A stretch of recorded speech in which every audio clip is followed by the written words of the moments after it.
Who was Ed inspired by? Chris Palames, Boston, Massachusetts. First of all, I think Ed always acknowledged, and the people who knew Ed well, the extraordinary relationship he had with his mother, Zona. Zona is a legend herself in the disability movement, not only because of her support for Ed as her son. They were born, of course, in the East Bay in the town of Burlingame.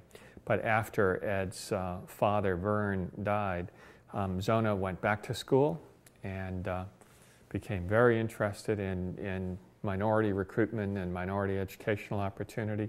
And eventually she came to Berkeley and bought the famous greenhouse and was very involved herself. But going back to when Ed was first admitted to Cal Berkeley, and admitted without their knowing the severity of his disability and appeared on campus, the only housing he could find, of course, was on the empty wing of the Cowell Hospital, this very large on-campus health center that was also a hospital, and he set up there with the assurance that he would live there as in a dormitory and not as in a hospital.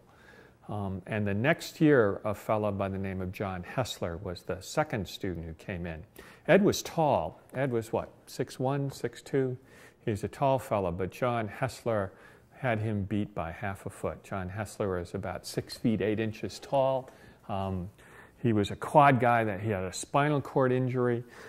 He had one of the early electric chairs, which Ed found inspiring. Later, he was able to drive a van, which Ed was never able to do. But Hessler was an inspiration to Ed in a lot of ways. I mean, there was a bonding between those two guys. And then one of the extraordinary things was the way the two of them emerged as this kind of pair of dynamic leaders in that early movement. Over the next few years, more students came into the program at the Cowell Hospital until there was a baker's dozen or so. The first woman was admitted in 1968, Kathy Caulfield. As the numbers grew, it became a program, not just something that one, then two, then three extraordinary individuals were doing. There was grant funding, and rehab designated a particular counselor, and they hired some staff who had some experience in rehab nursing and that sort of thing. So it was both a more supportive environment at a functional level, but it was a more limiting environment in that as it became a program, there were lots of threats to the independence of the people who were there. And that was what provoked this first action in late 1968, early 1969, as the run-up to People's Park is taking place, as Berkeley has become a real turbulent, deeply divided activist community, now frustrated in opposition to the war. What happened, of course, was that some folks from the Department of Rehabilitation, that is a rehabilitation counselor, began imposing what Ed and Hessler and all of the other folks there saw as unreasonable demands. Kathy Caulfield, who is a woman who was among those who were interviewed in the histories, and she talks wonderfully of the leadership style of these two guys. There's a moment at which she says, as I remember, she says, oh, John Hessler, he was kind of grumpy, and he'd shout at you, and he'd get things done that way. But Ed, he could charm the chicken off a bone. You know, that Ed was this kind of, joyful, this kind of connection. Hessler is a powerful and effective guy, too, but he's much more in your face. And at the moment when they felt they had the need to defend two of their brothers who were being threatened with being thrown out, it was really both of those who were the leaders of the group called the Rolling Quads. One of the important corrections is that Ed was not the leader. He was among a very powerful group. Most of the rest of his career, other than that connection with John Hessler, that kind of collegiality, that kind of sharing, took place with very powerful women in his life, and that was much more in looking at the whole scope of his life. It was the connection with women. And particularly we have Judy Heuman's name and career that was so closely linked with him, and also Joan Leon. When Ed became the director of the Center for Independent Living, he was not the founder of the Center for Independent Living.